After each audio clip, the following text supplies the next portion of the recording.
सज रहे भोले बाबा निराले दूल्हे में, सज रहे भोले बाबा निराले दूल्हे में। बड़ा सुंदर आनंद आया। भोलेनाथ की बड़ी सुंदर बारात में सबने आनंद लिया। अब देखो ज्यादा विस्तारित तो कर नहीं सकते क्योंकि भगवान कृष्ण का जन्म करना है। आप सबने कथा को सुना है। आगे चल करके प्रियवत राजा उत्तानपाद का चरित्र आया।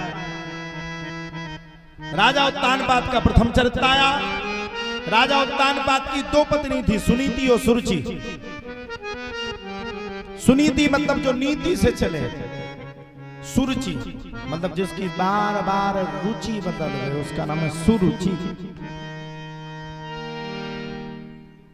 सुनीति के गर्भ से ध्रुव जी का जन्म हुआ। सुरुचि के गर्भ से उत्तम जी का जन्म हुआ। रानी सुनीति को राजा उत्तानपाद ने देश से निकाला दे दिया था। अब देखो बालक तो जब सर्वप्रथम जन्म लेता है तो सबसे पहले बालक एक ही बात पूछता है, मेरी मैया कहां है, मेरी मां कौन है। हर बालक पूछता है मेरी मां कौन है। ध्रुव जी पूछे मेरी मां कौन है, मेरे पिता कौन है। माता तो सामने ही थी। अब पिताजी को मैया बतावे ना, रोज गोल गोल घुमा दे, पिताजी यहां है, पिताजी वहां है, पिताजी इंद्रलोक है। 6 वर्ष के हो गए ध्रुव जी। एक दिन तो जिद पकड़ गए, बताना तो पड़ेगा।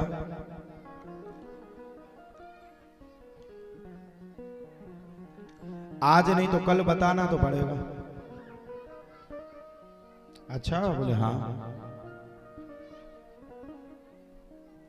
बताना पड़ेगा। बोले बिल्कुल।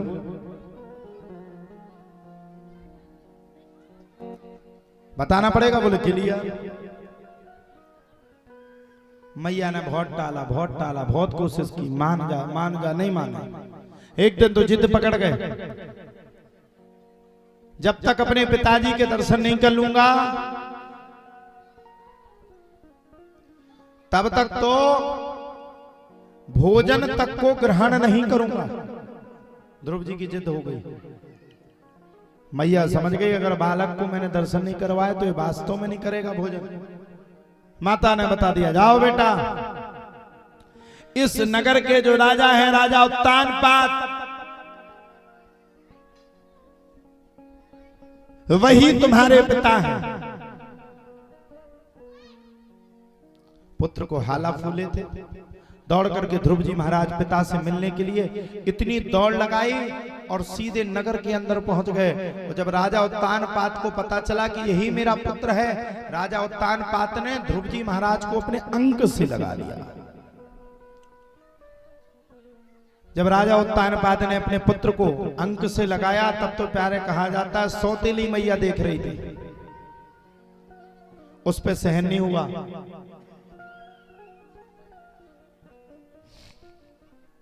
ध्रुव जी महाराज को उठाया और उठा करके सिंहासन से नीचे कर दिया।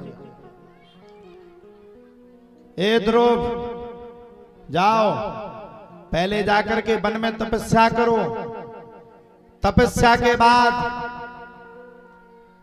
जब भगवान तुम्हें वरदान देवे तो भगवान से मांगना कि मैं माता सुरुचि के गर्भ से जन्म लूं।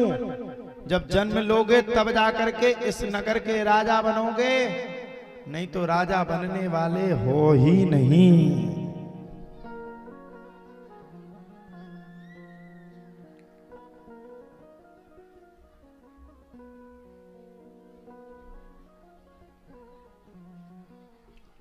जब ध्रुव जी महाराज ने इतना सुना तो ध्रुव जी महाराज बड़े दुखी,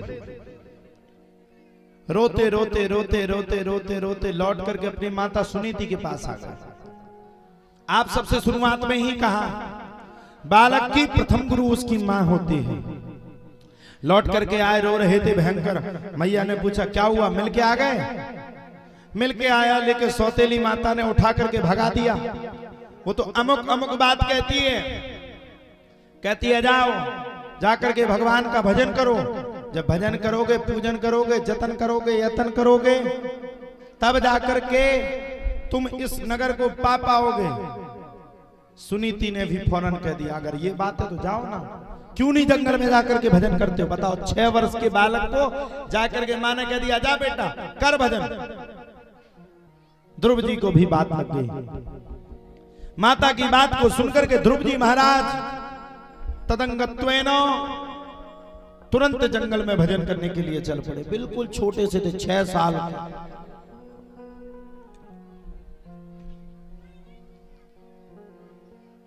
6 वर्ष के थे, मात्र 6 वर्ष के। चले गए जंगल में, एक सीध में जंगल में पहुंच गए। और जब जंगल में गए तब नारद मुनि समझ गए, भैया ये तो बड़ा खतरनाक है। जंगल में जाएगा, भगवान का भजन करेगा, बड़ी गड़बड़ी है जाएगी। नारद मुनि ने प्रकट होकर के ध्रुव जी को खूब समझाया, देखो बेटा, जंगल कोई ऐसी वैसी नहीं होती, जंगल बड़ी कठिनाई की होती है, जंगल में बड़ी कठिनाई होती है, इतनी कठिनाई जिसकी कोई सीमा नहीं। बहुत कठिनाई होती है, बहुत कठिनाई, बहुत कठिनाई, बहुत कठिनाई होती है। जंगल कोई ऐसा वैसा विषय नहीं है जैसा तुम समझ रहे हो। मैं तुम्हें सुना दूं, अत्यंत नुकीली कठिनाई से ही जंगल चलती है। इसलिए मेरी बात मानो, लौट जाओ। भजन करना तुम्हारे बस की बात नहीं है। अच्छे अच्छे संत महात्मा 100-100 वर्ष से भजन कर रहे हैं, तब भगवान नहीं मिले, तुमको कैसे मिलेंगे? ध्रुव जी बोले, देखो महाराज, अब चाहे भजन करने से भगवान मिले या प्राण निकलने के बाद मिले, लेकिन जब तक भगवान को नहीं पालूंगा तब तक लौट करके घर पे नहीं आऊंगा। ये निश्चय होना चाहिए। अब तुम जैसे नहीं कौआ भक्त सुबह से बैठ गए, 5 हनुमान चालीसा करेंगे, एक किया मन किया, अब एक नहीं, अब तो एक ही ठीक है, अब 4 बाद में कर लेंगे, ऐसा कौआ भक्त। ध्रुव जी ने निश्चय किया, नारद मुनि समझ गए ध्रुव नहीं मानेगा।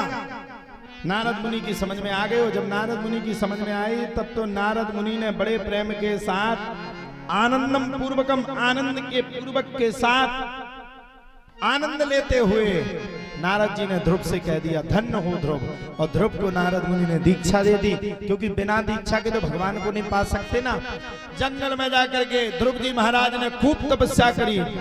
ऐसी तपस्या, ऐसी तपस्या, ऐसी तपस्या कि तपस्या के आओ से, भाव से, प्रभाव से तीनों लोग खिलने लगे, तीनों लोग खिलने लगे। सब परेशान हो गए, पूरे देवी देवता जितने थे सब परेशान, हिलने लगा, तीनों लोग गुंजायमान हो गए। 6वें महीने में तो ध्रुव जी ने ऐसी तपस्या करी कि लोगों की ऑक्सीजन तक को ध्रुव जी ने खींच लिया। सारे देवता भगवान के सामने खड़े हो गए, बोले, भगवान, एक आपका भक्त है ध्रुव, बड़ी तपस्या कर रहा है, इतनी तपस्या जिसके प्रभाव से तीनों लोग खिल रहे हैं, हम सब भी मारे जाएंगे, दौड़ो, बचाओ। भगवान दौड़े दौड़े दौड़े दौड़े दौड़े दौड़े दौड़े, एक सांस में भगवान श्री कृष्ण बड़े प्रेम के साथ दौड़ करके भगवान श्री विष्णु ध्रुव जी के सामने जाकर के खड़े हो गए। सामने खड़े हो गए, लेकिन नेत्र नहीं खोले ध्रुव जी ने। क्यों? क्योंकि ध्रुव जी को अब अंदर ही भगवान के दर्शन हो रहे हैं। भगवान ने ध्यान लगा करके देखा, अरे ये तो अपनी आत्मा में मुझे देख रहा है। भगवान ने कपाट की आत्मा से अपने चित्र को गायब किया, और जैसे गायब किया वैसे छट से ध्रुव जी महाराज के नेत्र खुल गए। और जैसे नेत्र खुले सो सामने भगवान चतुर्भुज रूप में प्रकट होकर के खड़े थे। आय हाय हाय, ध्रुव जी को देख करके ध्रुव जी ने भगवान को देखा। पढ़े लिखे तो थे नहीं, श्लोक आते नहीं थे। ध्रुव जी महाराज बड़े चिंतित, अब क्या बोलूं, क्या बोलूं, क्या बोलूं। भगवान ने जाकर के ध्रुव के कपोल पर जाकर के भगवान ने शंख को छुपा दिया, और ध्रुव तीनों लोगों का ज्ञाता हो गए। ध्रुव जी महाराज ने गाया, नमः परस्मै पुरुषाय भूयसे सद्योद्भवस्था निरोध लीलया। भगवान के दिव्य दर्शन करते हुए स्तुति करते हुए ध्रुव जी महाराज से भगवान श्री कृष्ण ने कहा, मांगो ध्रुव, क्या चाहिए? ध्रुव जी महाराज ने कहा, बोले प्रभु अब क्या मांगूंगा, जब सामने आप ही आ गए, अब तो कुछ ना चाहत है ना आप मांगने की कोई बात है, अब तो आपके दर्शन हो गए। भगवान ने कहा, नहीं तो तुमने जब मेरे जिस प्रयोजन से लेकर के तप किया था, जाओ मैं तुमसे कहता हूं 36,000 वर्ष तक तुम पृथ्वी लोक पर राज्य करोगे। यह कहकर के भगवान अंतर ध्यान हो गए। और जब लौट करके आए ध्रुव जी महाराज, तब पिताजी ने ध्रुव जी का स्वागत किया और ध्रुव जी को उनके पिताजी ने राज्य का सुख दिया। और राज्य का सुख दे करके, भगवान का सुख दे करके पिताजी जंगल को तपस्या करने के लिए गए और ध्रुव जी महाराज ने 36,000 वर्ष तक पृथ्वी लोक पर राज्य किया। अंतिम पल में, अंतिम समय में जब ध्रुव जी अपनी इच्छा से जाने लगे, तब भगवान विष्णु ने ध्रुव जी महाराज के लिए एक लोक की स्थापना की, जिसका नाम पड़ा ध्रुव लोक। बोलो ध्रुव जी महाराज की भगवान ने बड़ा सुंदर लोक दिया, जिसका नाम पड़ा ध्रुव लोक। और ध्रुव लोक को देकर के भगवान चले गए।